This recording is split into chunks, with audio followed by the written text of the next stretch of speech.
Lobo, we just heard Beth mention 8 of the preseason top 10 have fallen, but Stanford said not today. They were in cruise control, hold on to a 17-point lead. How did Duke force overtime here? Well, first of all, Stanford did such a great job in that first quarter building that lead, scoring 30 points. And Duke's defense kind of dug in, holding Stanford to only 10 points in the third quarter.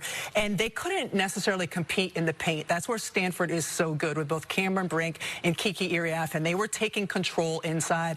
But Duke was able to hit the threes, in particular in that fourth quarter. And Kara Lawson has talked about how much better her team is when they play with pace and can really push the ball down the floor. They did that better in the second half. And even when they lost their last game to Davidson, Kara was saying, you know, we got good shots. We just weren't able to make them. Well, in particular, in that third and fourth quarter, Duke was making their shots from the perimeter. Yeah, we certainly saw them going toe-to-toe down the stretch there. And we saw or heard Beth mention there on the broadcast as well, at one point in the fourth quarter on the final stretch, they had more three-point field goals made than they had two-pointers. A little surprising for you there that Duke was able to pull that out offensively? Especially a young team in a tough environment against a team that does have a lot of experience. They showed tremendous poise. You heard both Beth and Carolyn talking about that at the end of the game, that their freshmen did not look like freshmen for most of the game, especially in a tough environment. Duke has to feel not great about the outcome of the game, but they performed really well in this one. You know, you've accomplished some pretty incredible feats. How about Cameron Brink being flawless from the free throw line since, what, last March? Incredible. Yeah, not very many people have done that. Yeah, I can't imagine that. Good. And as you mentioned, right, like not a particularly great free throw shooter to the beginning of her career,